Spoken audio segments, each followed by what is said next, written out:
Say on streets. Our streets. Say on streets. And made it. Right. Made it. Whose streets? Our streets. Word on the beat, word on the beat, word on the beat. Time after time after time after time after time after time after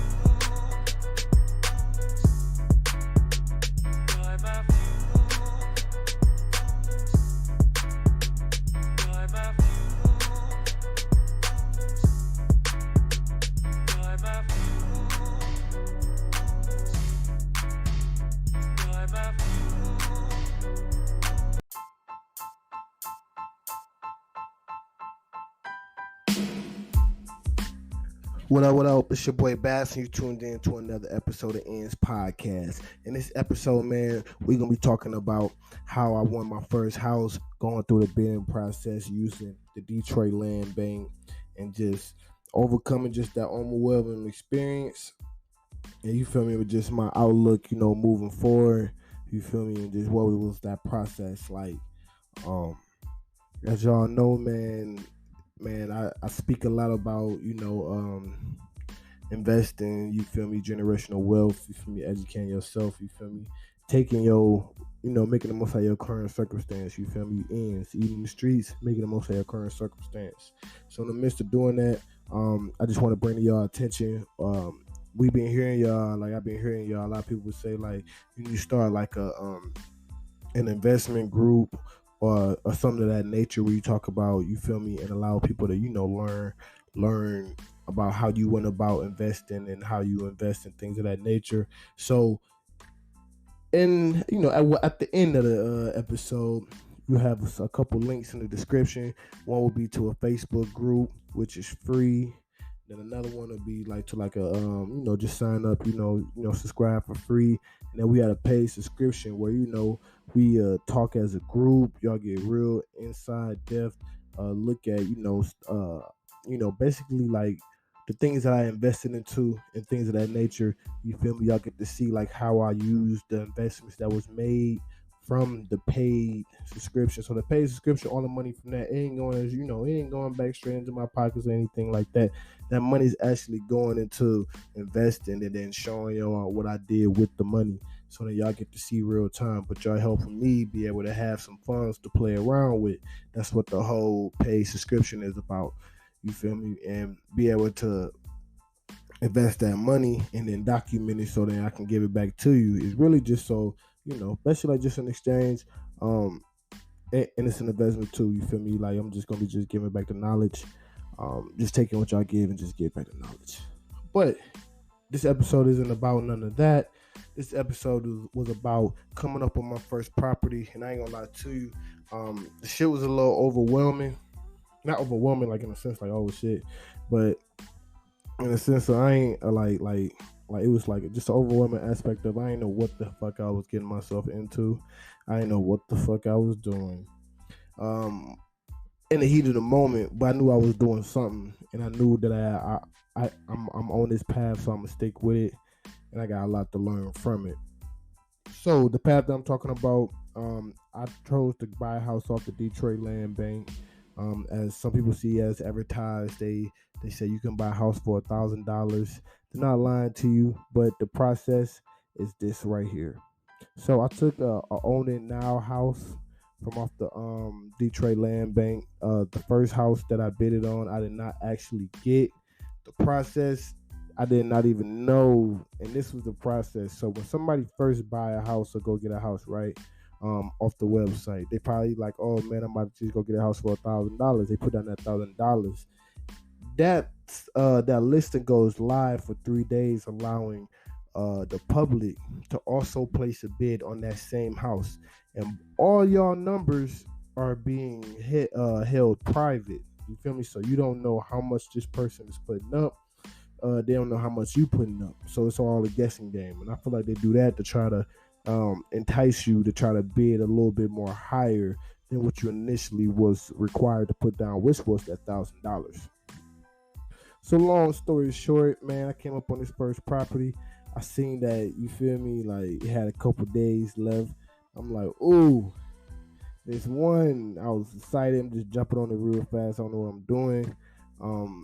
I'm looking like, all right, bet I want this one. So then that's where I went through a whole process of like, all right, seeing how am I supposed to sign up? So you putting that debit card down, they need a bank card so then they'll be able to charge you from. And then I didn't really understand placing a bid, so I was kind of really, at first I was like, damn, this shit was a little bit uneasy and uncomfortable because I was thinking like, damn, if I put my money, you feel me, if I place this bid, am I gonna lose my money if I lose the bid?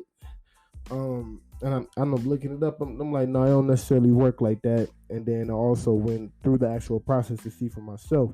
So on the first bid I did, I didn't actually get. And it didn't discourage me. I was actually even more motivated. It made me want to go get even more. I mean, not even more, but even, just get one even more because now I didn't got the experience. So I ain't really take it as a loss. I took it as like, you feel me, a gain. Like, oh, snap, this is what this really is like. This ain't that bad. Shoot, let me try to go in here and learn a little bit more. But long story short, so the first day it went up, I guess the person, they put their money down. They probably just put down $1,000 in my head. I'm thinking like, ooh, they put down $1,000. I'm gonna put down a little bit more because I'm still, you feel me, in that unsure phase, and I'm still like, you feel me, we all got our own battles that we overcome when it comes down to learning the investment game. And one of the biggest parts of the investment game, especially if you come from the hood, my baby, scared money don't make money. Listen to me loud and clear. Scared money don't make money. So I ain't saying like that, like, it's ends make the most out of their current situation. Everybody ain't got the bag like that, I understand. But at the same time, if you are playing with some chips or just chips in general, you got to understand, scared money don't make money. So just going into that, my thought process was, I'm gonna put up a little bit more. So I put up like 13. I bid 1,300 the second day of the actual listing being live. So I'm going back and forth. I'm geeking out. I called up one of the friends that had bought a house using land bank, and I'm like, yeah, this is the process. They like, oh yeah, this one like that. When I was when I went through, I'm like, all right, well yeah, this is what it's currently like. They like, yeah, man, best of luck, man. Woo woo. So long story short, they were just saying best of luck, and they was wishing me good luck. And they kind of just taught me through the process and how it went for them.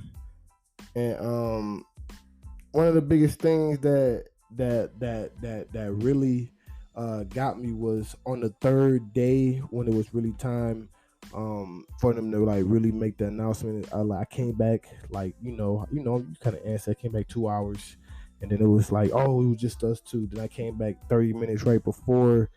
Man, somebody didn't place the bid. Somebody snuck in real fast, and I'm talking about because I didn't check before. I didn't came back like when it was 30 minutes time, because it's like Christmas. Every hour you checking, you looking to see like, oh man, you feel me, like, oh man, this somebody else bid, and then 30 minutes, like literally in the last 30 to 20 minutes, it was probably even the last 20. I don't think it was even 30 minutes yet. It was the last 20 minutes of the bid being active, and they literally about to basically just stop taking bids. Man, somebody came through and placed a bid that was higher than the original two. Man, they got it. They walked away with it. And I wasn't discouraged at all. Like, I actually, kind of like the whole aspect of it.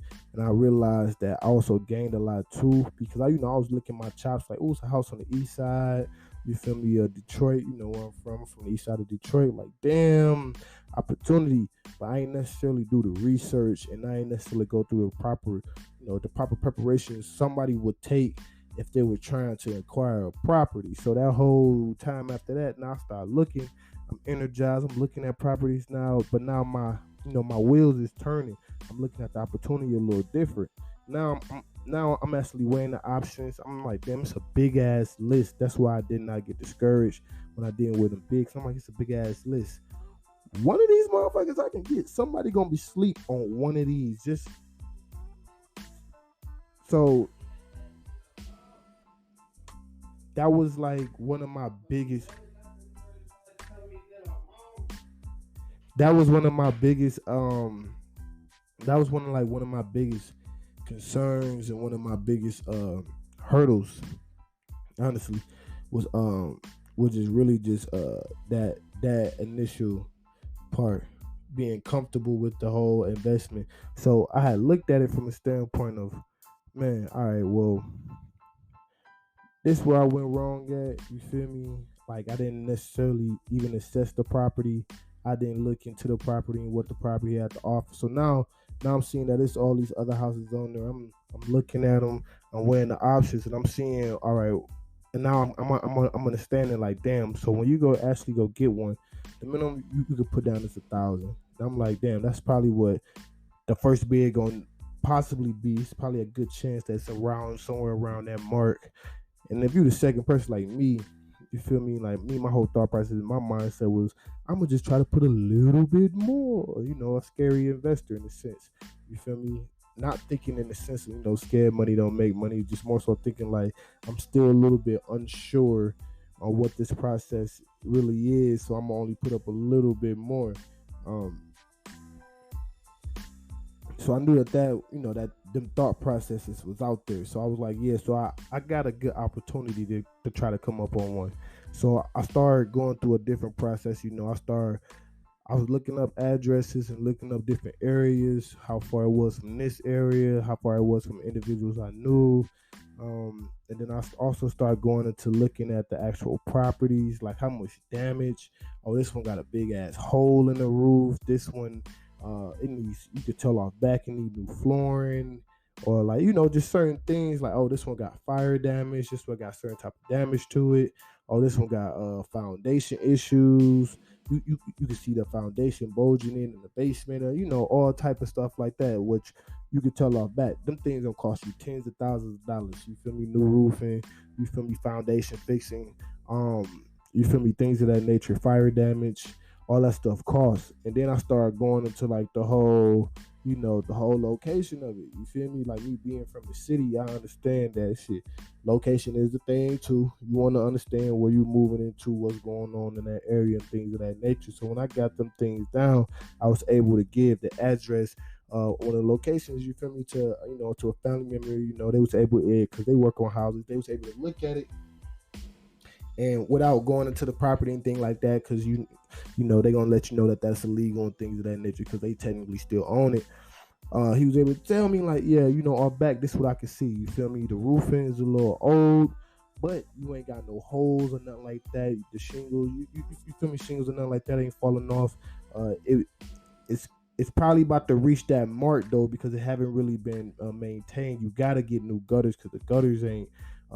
There ain't no gutters that's working. It looked like they removed all the gutters that was falling off or something. And then he was saying you gotta do that immediately, because you gotta understand that water gonna end up fucking up your foundation. If you just got that little constant runoff of water, you feel me, that could flood your basement.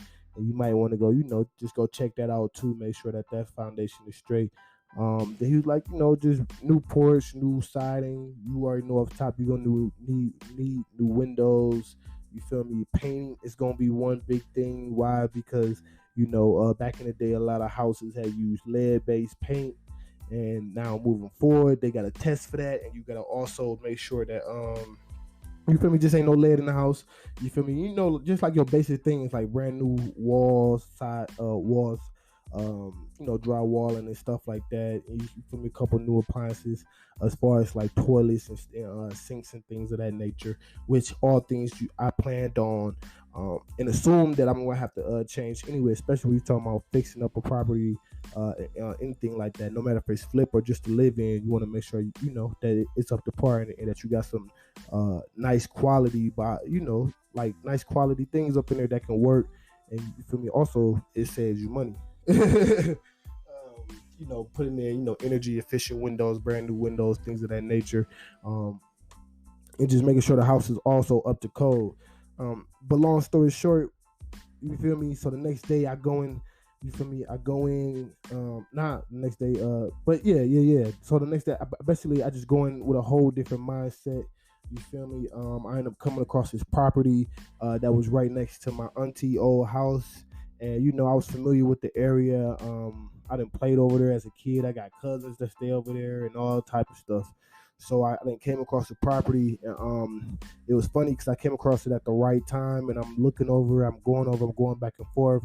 And in the midst of me doing this research, time is running down. So I got these lists of properties, right, that was going active that same day. And this is how they kind of do it. They'd be like, all right, you would see some, it'd be like 30 minutes. The bidding for this is over in 30 minutes. The bidding for this one is over in like an hour and a half. The bidding for this one is over in 3 hours. The bidding for this one is over in 7. This one is over in like 24 hours. This one over in like 36 hours, 72 hours.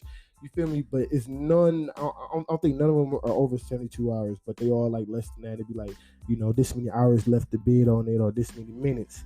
So I could see some of these were down to the crunching last minutes. But I was also thinking at the mindset of with the strategy that somebody else took against me. So with my mindset with that was like, basically, man, I'm gonna kind of wait till like the last minute to kind of make I waited till like the last minute to bid, so I can see how many bidders was gonna be bidding on the property, and I can kind of guesstimate. Listen to me. I guess I ain't saying I got hard facts, because like I said, you can't see what the other person bidding. So I guesstimated off the experience that I had the day before when I lost my bid. I was looking at it from a standpoint like, all right, when I lost my bid, basically I bid it the second day, and I ain't never raised the bid or anything like that. I played the game scared, and I bid it the minimum. You feel me? Like, well, not the minimum, but like a little bit more higher than what I assumed somebody else would. So I'm like, let me take a whole different approach, wait it out, and then up the stakes a little bit, a couple more hundred. Like I said, make the most of our current circumstance. You feel me? I ain't had a bag to really just try to be like, oh, I'm gonna just put a number down that I know they ain't gonna be able to reach it, nothing like that. It was like, nah, let me kind of look at it kind of strategically. If it's more than 3 bids or anything like that that's on it, I don't even want it. I'd rather be the third one. If it's more than 3, I ain't even gonna jump on it, because there's a higher chance that somebody is putting down way more money than I'm planning on trying to put down for that property. So if it's 3, I'm thinking like, I'm just looking back based off of my experience on what I did the day before. I know somebody put down that initial band probably, then I put down a little bit more. Then somebody just put down just enough just to beat us type shit. So I'm like, this time around, I put down a couple extra $100 more, and then I was able to win. Now the whole thing is, when you find out who actually won, ain't like a damn sign pop up on your screen and say you were the winner, yeah, type shit. Nah, you really gotta wait like a few, like you gotta wait like a few minutes and things of that nature for the, for the system to process, and the website to update and all that type of stuff. Then you go back, unless you know who's the winner, who's not the winner. Like, well, it don't let you know who's the winner, who's not the winner. It just say winning bid or non-winning bid, or you feel me? Like, basically, like, bid wasn't winning bid, like, type deal. So I ended up seeing that I had the winning bid, but then the next process was a little different. So, you excited, like, damn, so what happened next? Things of that nature, you feel me? So it took a little minute. I ended up getting an email and a phone call, and then somebody was like, all right, so here's the next, like, the next piece of the process. We got to do your background check, and it's COVID-19 and all that type of stuff. So it was done all online to do the background check, take a picture of your ID, you feel me, run a background check, make sure you ain't got no back taxes, you ain't going through any bankruptcy, things like that. They ain't checking to make sure you ain't got like no felonies or nothing like that. It was just more so just to make sure that you in good financial standing, that you could take on this property without and yeah, like, you could take on this property at this time and you ain't good financial standing. They ain't gotta worry about the property being took from you or nothing like that because of you ain't been paying taxes, or you going through a delinquency right now, something like that. I said delinquency. Bankruptcy. You going through a bankruptcy or something like that. So, just going back into that, once you get done with that, then it was like, all right, boom, they did the background check, you feel me? They charge you, so you gotta make sure that you gotta have a bank card available, you feel me, for that, like for when they charge you. And then the thing with that too also is they let you know that if you don't have the money in your account at that given point of time, like, or say like you be thinking like, oh man, they're gonna charge me right here, right now, like soon as I win the bid, type deal. They gonna just take it straight off my card, so I ain't gotta worry about it. And then you start going shopping or something like that. No, it's a little bit more different. You got to pass the background check first, and things like that. And then they charge your card. But if the money ain't on your card, you can forfeit your bid that way too, by not having that money on your card when they charge you. So after that, they charge you. They send you your receipt that you have been charged or things of that nature. Then the next, you gonna sign that purchase agreement. Then it's the cosign. I'm saying then the cosign. Then after that, it's just the closing. But signing the purchase agreement, things of that nature, it's all done online. Real quick, real fast. You sign it, you send it back. They gonna sign it by like the next day, and then they set up. Then they call you, but they call you to set up the closing. They assign you to somebody that's gonna be with your closing.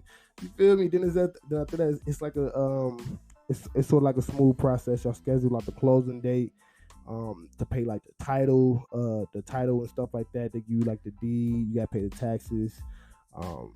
Well, like the current tax of that year, and just basically pay like those type of fees. And then that gets to where we are in the process, you feel me? And one of the best things about it was, being able to go to the property and just walk around, and I just had that sense of fulfillment, like, this is me. Damn, like, we doing this shit. This shit's really real. It was a little overwhelming at first because you start looking like, damn, all right, this is where we really at. This is how it really is. You feel me? Because it ain't really been maintained. Ain't nobody really staying there and nothing like that. So you know it's work that needs to be done. But it was like my mindset. I know everybody don't got the same type of experience. But when I was younger, I used to work on houses. I ain't gonna lie, I was go get it when I was a kid. And that was one of the hustles, was, being able to work on houses, dumping them out, throwing out the trash, doing little, odd end jobs, but really learning by like helping, assisting, the older folks that was really putting in that work, like, installing ceilings, and, they be installing ceilings and doing drywall, but then you be able to help them hold up the drywall or something like that, or you do the mudding, like the patch up work and stuff like that. So you was able to really, be hands-on. Well, I was able to really be hands-on and really get that experience. So when I really tapped in and realized that I went through that, you feel me, a sense of empowerment came in, like, damn, like, yeah, this gonna be a fucking process. It's gonna be real. It's gonna require a lot on me. You feel me? That means I gotta step up on my finance game, on the financial side, which means, just thinking about credit, also thinking about how I'm spending my money because I'm investing to a house now. You feel me? Things of that nature, but then also thinking about, you feel me, what can come from it. You feel me? I got a 3-bedroom house. You feel me? I got a 3-bedroom house now. You feel me? In the city that I grew up in, I got ownership. You feel me? And I come from a family where that's what we need. A lot of us come from black families, and I don't know if y'all was able to see my last video. If you don't, go subscribe to N's Media LLC on YouTube, and you'll be staying up to date with all our latest videos on Facebook. But long story short, I was just going through. I just got, it was kind of deep. But I just basically just got into talking about what the real estate with property, you feel me, especially when you buy one in your hood, or one in your city, or just, you feel me, what that really stands for, especially being black, man. These houses, man, to me, they represent our families, man. Because if you see in a lot of the hoods and stuff like that in the black communities that once flourished and things of that nature, then now it's a lot of abandoned houses. You're seeing a lot of poverty run down. Not really too many people invested in the properties or maintaining the properties that's around them. You think about a lot of black families. We have been through a lot of turmoil, a lot of trauma, and some of us have not still bounced back yet. And our families are suffering, the next generations are suffering.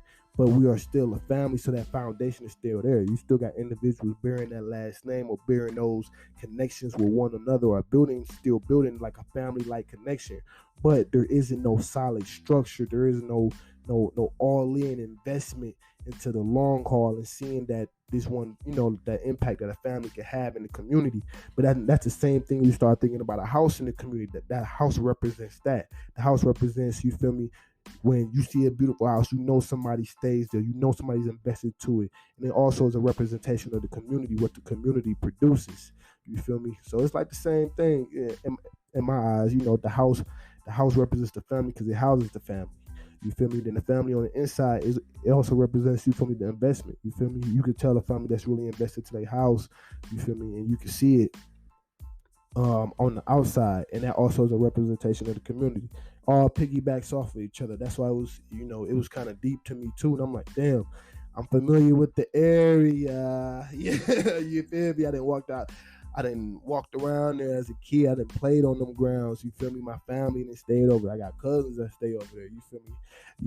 That's the area that they choose to represent too. Like, like they be like, that's where I'm from. You feel me? Like type deal. So, it was real sweet to really like have that and really start building up on that. And then and I ain't gonna lie to you, it was overwhelming. It's just to think about, where do I start? What's the next steps, man? Because you be hearing all these type of things. Oh, this gonna cost that much.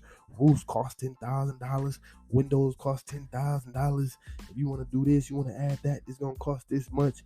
But then it was like, slow your roll. One thing, confidence come with doing research and things of that nature.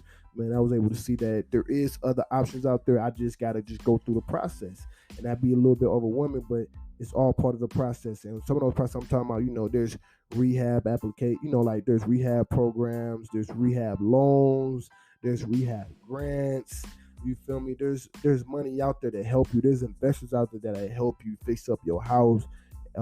Basically, so that you can get it to a certain point where the market, or where like it becomes of market value. So say if you bought a house for like $2,000 and somebody lend you like $20,000 or $10,000, like a $15,000 to rehab it or something of that nature, and then you tell them like you'll give them like, like a certain percentage back. So they probably gave you like 15, and you're gonna pay them back 17.5.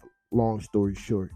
And after you do that, you feel me, you take that money, fix up your house, you get your house reappraised. Your house is now $40,000, $30,000, something like that. You can get it refinanced, you get that money back, you pay off the person that helped put you on, and you're straight, man. You can put that money back into the house, or you can put the money into buying another property and just be set with the house that you got. And now next thing you know, we in a real estate game. But I'm speaking all this into an existence. I have not partaken in this aspect of the game yet.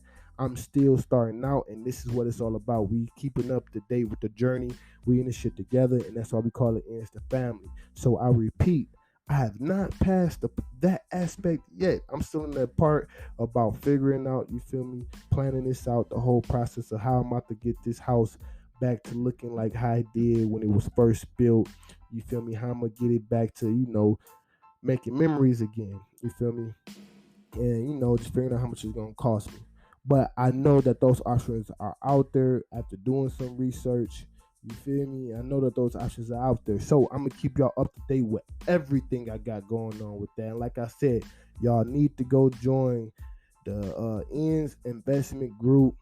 You feel me? We got the free group, and we also got the paid group. The paid group, man, I'm talking about, we're going to be, man, chatting every week, man, having a group chat every week, webinar every week, man, that we're gonna go live with. But we basically just gonna be talking about what was some of our wins, what was some of our gains this week.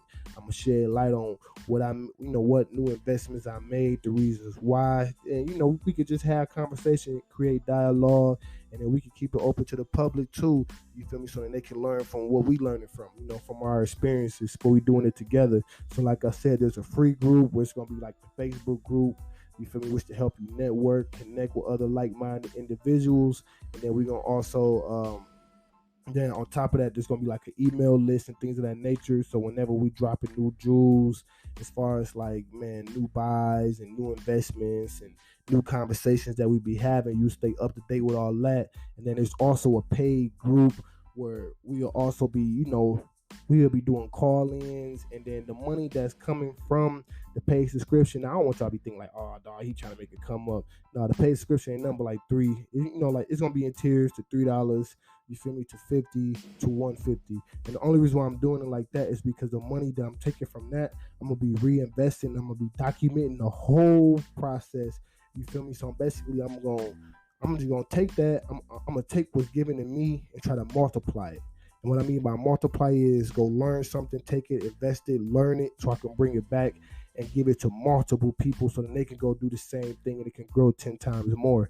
You feel me? That's why, Like, I appreciate like y'all for being an investor, for investing into me, so that I can go, you feel me, basically try to attain this knowledge and just keep on pursuit of this route. And I can bring y'all back to game, and we can really have some conversations and really create some dialogues.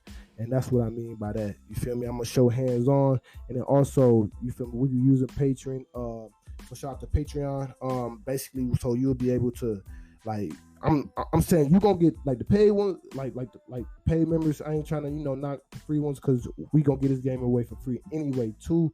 But it's like you gonna get the real in depth. So I'm gonna go real in depth on each stock that I bought. You feel me? And then just really having conversation about the whole housing process. But I'm gonna be open and transparent about it, man. You getting what you pay for, man. We gonna really be talking knowledge, and I'm gonna really just be going throughout the whole process. And then for y'all, you feel me? And like I say, it's ends make the most out of current circumstance. We feel like everybody should be able to have these type of conversations, and everybody should have access to like some type of financial knowledge or something like that. So you feel me? It'll always be free. So like you will always be able to like stay up to date and network. That's why we have the Facebook group, and we will also be having an email subscription list, so then that you can always get that free info, like tips, new videos that just drop, podcasts like these, you feel me, upcoming webinars. It's open to the public that you can just go hop in.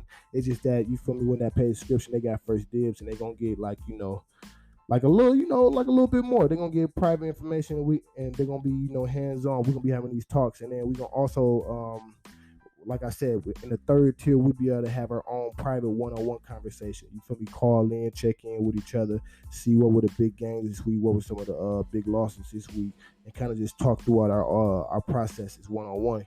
And then we also had a group webinar. And then, you feel me, y'all also be able to get a chance to be on Ian's podcast and share y'all experiences and what y'all have been learning and gaining from this whole experience. Like I said, it's Ian's the family. We in this shit together, man. So it's like being able to build as a family. You feel me? But it's your boy Bazz. I'm tuning in. Actually, I'm tuning out. I thank y'all for tuning in. So if you want to, go ahead and like, share, subscribe, and fuck with your boy. Man, join that investment group, man. We all about, man, building that man, we all about just rebuilding the community, generational wealth, man. Like for real, rebuilding the culture, being the voice of the culture. And this is what some things that we need to talk about. These some things we need to address, and this is worth investing into. So let's get it, man. It's your boy Bazz, Ian's podcast. We out, baby. Peace.